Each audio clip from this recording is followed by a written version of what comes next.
नमस्कार दोस्तों। भारतीय जनता पार्टी को हार का इतना डर दिखाई दे रहा है कि वो लोकतंत्र की हर मर्यादा को तोड़ने को तैयार है।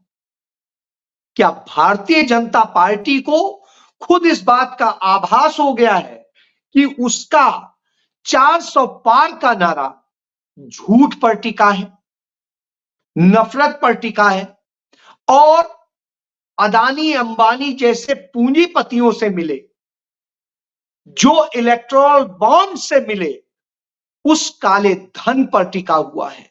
नोटबंदी से सफेद हुए उस काले धन पर टिका हुआ है और टिका हुआ है उस भ्रष्टाचार पर जो उसने फैलाया है।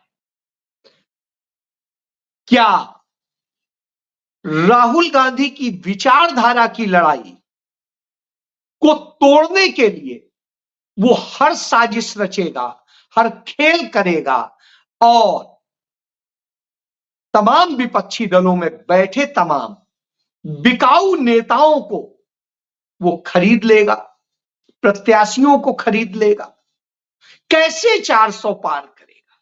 या इतना डर है कि उसे लगता है नैतिक तरीके से हम जीत नहीं सकते, तो वो हर साजिश रचेगा।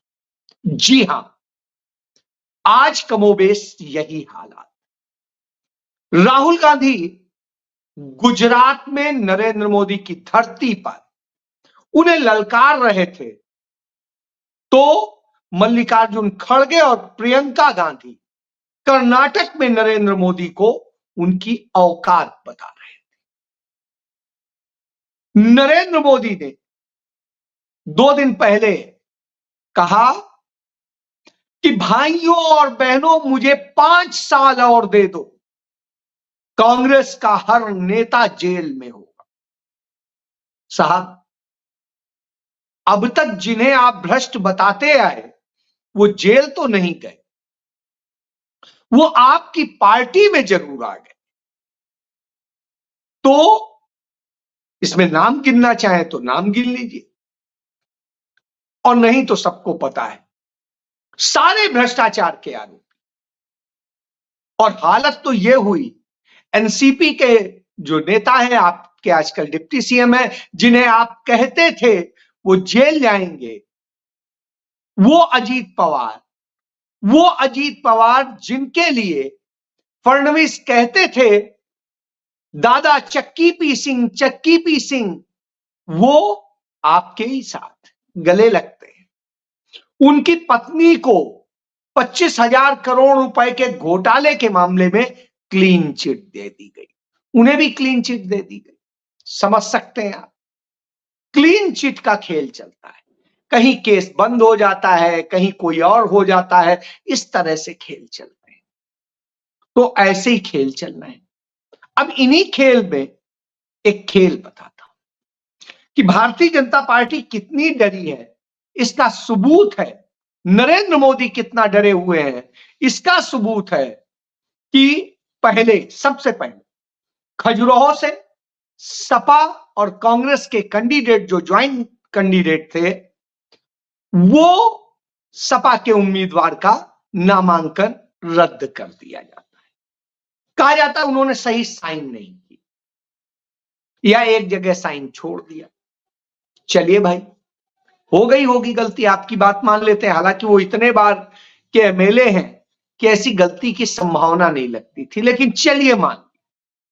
तो फिर दूसरा किस्सा होता है सूरत के इतिहास में पहली बार कि वहां पर कांग्रेस पार्टी के उम्मीदवार जो होते हैं वो दलाल के हाथों बिक जाते हैं, और जिस मुकेश दलाल के हाथों बिक जाते हैं वो नीलेश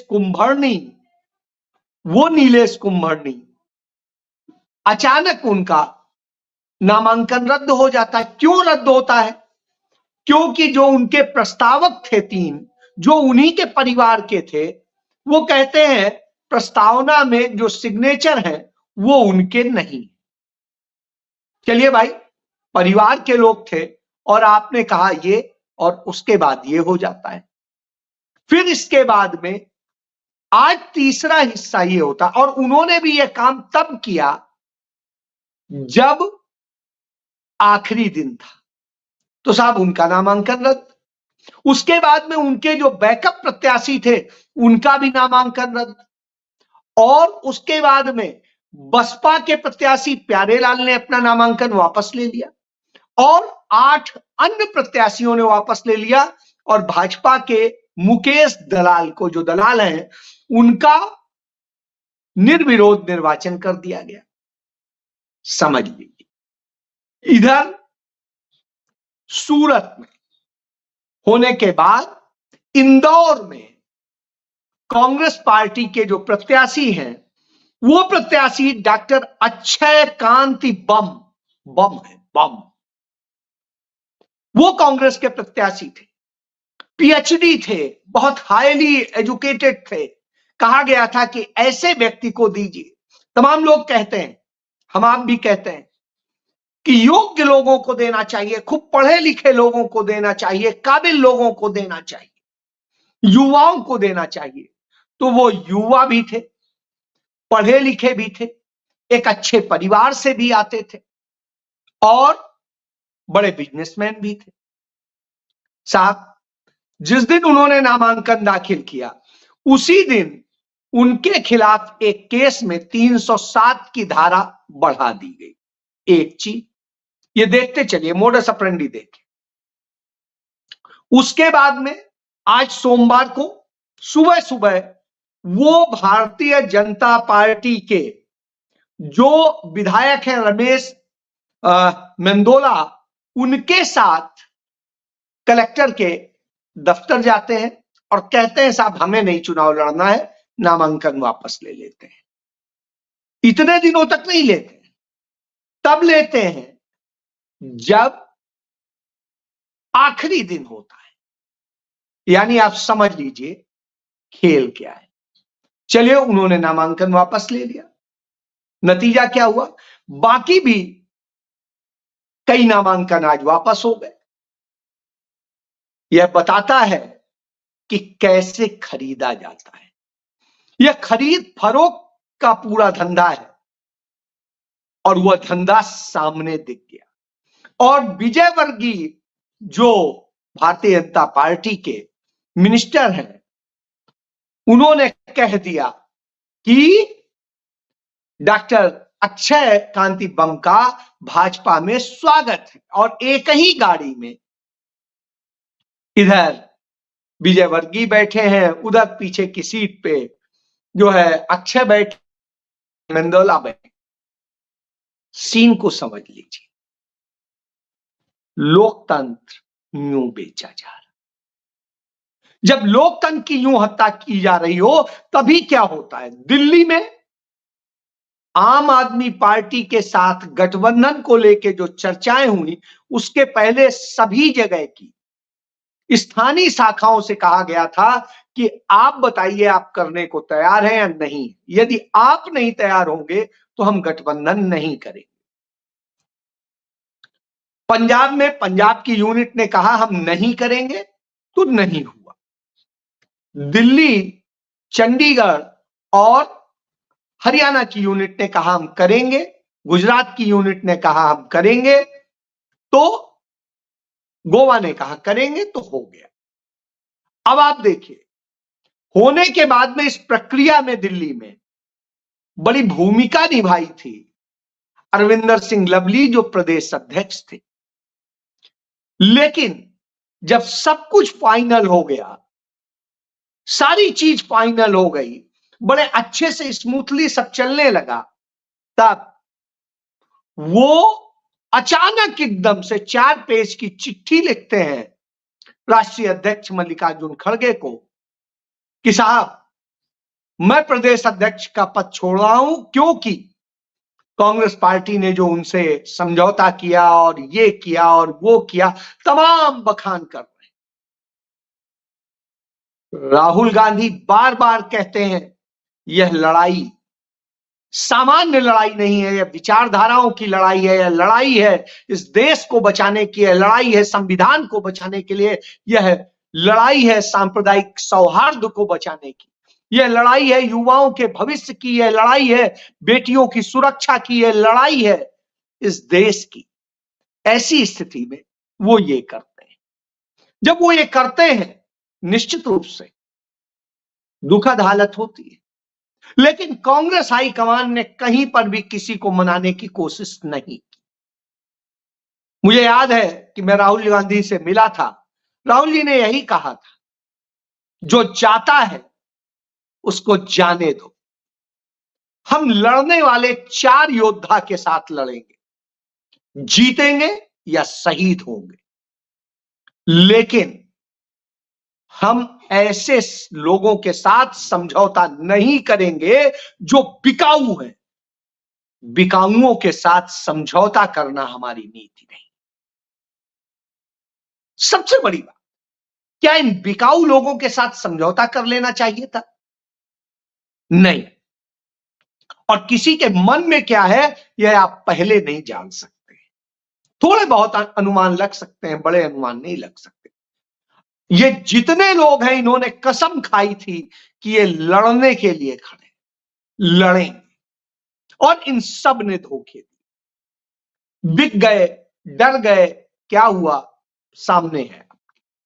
लेकिन एक बात ये भी सामने है कि इन सबको खरीदने वाला कौन है? भारतीय जनता पार्टी, कोई और नहीं। क्यों? क्योंकि इलेक्टोरल बॉन्ड आपके परिवारों में मौत का कारण, जो कि हत्या कहा जा सकता है, हत्या हुई है आपके परिवार के लोगों की।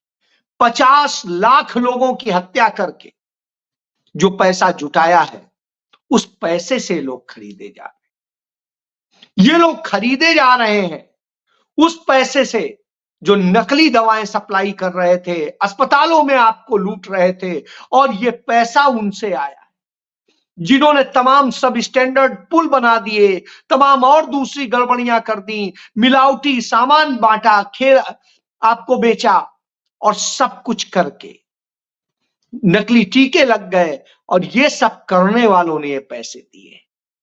उस पैसे से ये खरीद फरोख्त हो रही। तब आप समझ सकते हैं कि खेल क्या है। तो यही भाजपा खेल रही है, और जब यही खेल रही हो तो निश्चित रूप से आप समझ सकते हैं कि क्या हो रहा है। तब सवाल आता है कि लड़ाई कैसे लड़ी जाएगी। लड़ाई ऐसे ही लड़ी जाएगी, लड़ने वाले लड़ेंगे, और जो बेईमान हैं, जो भ्रष्ट हैं, जो कहीं ना कहीं मिले हुए हैं, या जो यौन शोषक हैं, वो यही करें। भारतीय जनता पार्टी, नरेंद्र मोदी किसके साथ खड़े होते हैं? यौन शोषकों के साथ। प्रज्वला का केस आप सब देख रहे हैं, किस तरीके से वो देश के पूर्व प्रधानमंत्री देवेगौड़ा का पोता है, उसने 2900 कुछ महिलाओं के साथ, यदि राउंड फिगर में कहें 3000 महिलाओं का यौन शोषण किया, 3000 महिलाओं का। और उतने के 29 जो है 2900 कुछ महिलाओं के वीडियो फुटेज भी बरामद हो गए। उसने 7 साल की बच्ची को भी नहीं छोड़ा, और 60 साल की नौकरानी को भी नहीं छोड़ा। यह हालत है। उस नौकरानी की शिकायत पर एफआईआर दर्ज कर ली गई, लेकिन एफआईआर दर्ज करने के पहले ही नरेंद्र मोदी ने उसे भगा दिया। भारतीय जनता पार्टी के कर्नाटक के नेता गौड़ा ने प्रधानमंत्री को दिसंबर 2023 में चिट्ठी लिखी थी कि इस व्यक्ति को कैंडिडेट मत बनाइए, यह व्यक्ति ऐसा ऐसा है, और उन्होंने तमाम सबूत भेजे थे।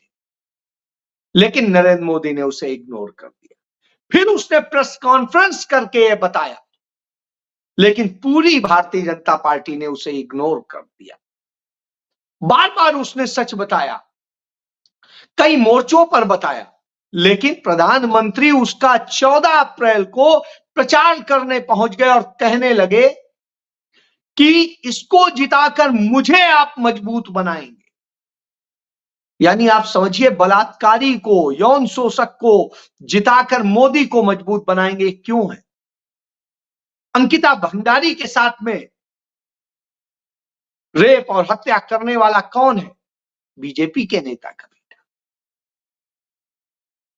जो तमाम लड़कियों के साथ ये करने वाला कौन है? बीजेपी के नेता। और खुद नरेंद्र मोदी जब मुख्यमंत्री थे गुजरात के, उस वक्त उन्होंने जिस आर्किटेक्ट लड़की का पीछा करवाया था, उसका जासूसी कराई थी और उसे पकड़वाया था, उसका एफिडेविट सुप्रीम कोर्ट में मौजूद है कि नरेंद्र मोदी ने उसके साथ क्या किया, किस स्थिति में किया, कितना उसकी तबीयत खराब थी, उसके साथ क्या क्या किया। आज वो लड़की लापता है क्योंकि प्रधानमंत्री बन गए। तो कौन करेगा कार्रवाई? आप समझ सकते हैं। अमित शाह के खिलाफ जो केस थे, उन केसेस में सब क्लीन चिट दे दी गई। तमाम सारे केस आप कल्पना करिए। तो इस तरह का भारत बनाया है, यह भारत बनाया है नरेंद्र मोदी ने। इस भारत से लड़ रहे हैं राहुल गांधी। मणिपुर में लड़कियों की नग्न परेड निकालने वाले कौन थे? भाजपा के लोग थे। और लड़कियों को हथियार की तरह इस्तेमाल करके उनके जरिए दूसरों को बदनाम करने की कोशिश करने वाले कौन थे? वो भी भाजपा के ही लोग। यानी ये सिर्फ लड़कियों को अपना औजार समझते हैं, अपने उपभोग की वस्तु समझते हैं। यह बात देश के सामने आ गई। यह देश के सामने आ गई है कि कैसे नरेंद्र मोदी क्या करते हैं। इससे आप समझ सकते हैं। अब आप यह समझ लीजिए, आस्तीन में छिपे सांप बहुत सारी जगह हो सकते हैं। इन सांपों से सावधान होने की जरूरत, सच को जानने की जरूरत है। राहुल गांधी जो कहते हैं उस पर आने की जरूरत है कि विचारधारा की लड़ाई, गद्दारों को बाहर करना हो और उनको पहचानने की कोशिश करनी हो। जितने जल्दी से जल्दी ये गद्दार, ये विषैले बम, ये विषैले नाग बाहर हो जाएं, उतनी जल्दी अच्छा है। बहरहाल धीरे धीरे ही पता चलता है। कुछ का पता चला है, कुछ का अभी और आगे पता चलेगा। लेकिन ये खेल चलते रहेंगे और ये खेल आज से नहीं चल रहे हैं, सदियों सदियों से चल रहे हैं। ऐसे ही गद्दारों के कारण देश गुलामी में फंसा, कभी शकों के कब्जे में, कभी हूणों के कब्जे में, कभी मंगोलों के कब्जे में, कभी जो है मुस्लिम आक्रांताओं के कब्जे में, कभी अंग्रेजों के कब्जे में। तो इस तरह के खेल हुए हैं। हमने सदियों गुलामी झेली है इनके कारण। आज भी हम एक नए तरह की सत्ता की गुलामी झेल रहे हैं। क्यों? क्योंकि तमाम झूठ परोसे जाते हैं तमाम स्थिति को। एक तरफ तो भारतीय जनता पार्टी शासित जहां राज्य है, वहां महिलाओं को शौचालय तक में नहीं जाने दिया जाता है, यूज करने दिया जाता है। सांसद हो, पूर्व एमएलए हो, ऐसे लोगों तक को नहीं यूज करने दिया जाता है कि गेस्ट हाउस में शौचालय यूज कर लिया जाए। और नरेंद्र मोदी कहते हैं क्या? शौचालय बनवाए महिलाओं के लिए। यह स्थिति तो आप समझ सकते हैं। यह भी किस्सा हुआ छत्तीसगढ़। वहां पर अलका लांबा और वहां की सांसद जो कांग्रेस की थी, वो वॉशरूम यूज करना चाहती थी वहां का, उन्हें नहीं करने दिया गया। यह हालत, उन्होंने कोई रुकना नहीं था, कुछ और नहीं करना। तो यह स्थिति होती है। यह नरेंद्र मोदी के शासन में हो रहा है। यह नरेंद्र मोदी के शासन में हो रहा है कि लगातार लोगों को परेशान किया जा रहा है, जो हो रहा है। और इन अपराधियों को संरक्षण दिया जा रहा है, बलात्कारियों को। क्यों? आप ऐसी जगह जाएंगे, आपके कुछ वीडियो बना लिए जाएंगे, कुछ और कर लिया जाएगा और आपका यौन शोषण किया जाएगा। तो इसकी छूट तो प्रधानमंत्री खुद देते हैं। तब आता है कि आखिर इस पर सवाल क्यों नहीं उठता? क्योंकि 27 चैनलों के मालिक अंबानी है, 16 चैनलों का मालिक अडानी है, 15 का मालिक सुभाष चंद्रा है। तो आप क्या सोच रहे हैं? टीवी चैनल आपको यह दिखाएगा? तमाम चैनलों के मालिक, किसी का राज्यसभा सदस्य है बीजेपी का, किसी का कुछ और है, किसी का कुछ और है। किसी का सांसद है दूसरे तरह से। तो यह देश भर में हुआ है। तो मीडिया पे कब्जा करो, न्यायपालिका पे कब्जा करो, इलेक्टोरल बॉन्ड पे कब्जा करो, इलेक्शन कमीशन पे कब्जा करो और सब पर कब्जा करो, और उसके लिए हर अनैतिक तरीका। तो फिर सवाल उठता है कि लड़ेगा कौन? तो आता है लड़ तो राहुल गांधी रहा है, उसके साथ लड़ेगा कौन? तो आता है कि इस देश की जनता लड़ेगी, जनता उखाड़ फेंकेगी, कोई आए चाहे ना आए। जनता अब संभालेगी कमान, और जनता ने ही हर बार आजादी दिलाई है, ना कि किसी राजा ने दिलाई है, ना किसी और ने दिलाई। नेतृत्व जरूर किसी ने किया है, चाहे शकों से हो, चाहे हुरों से हो, चाहे मंगोलों से हो, चाहे मुस्लिम आक्रांताओं से हो, और चाहे अंग्रेजों से हो। सबसे आजादी इस देश की जनता ने ही दिलाई, यह इतिहास गवाह है। तो गद्दारी करने वाले वो लोग होते हैं जो प्रिविलेज्ड हैं, और लड़ाई लड़ने वाले वो होते हैं।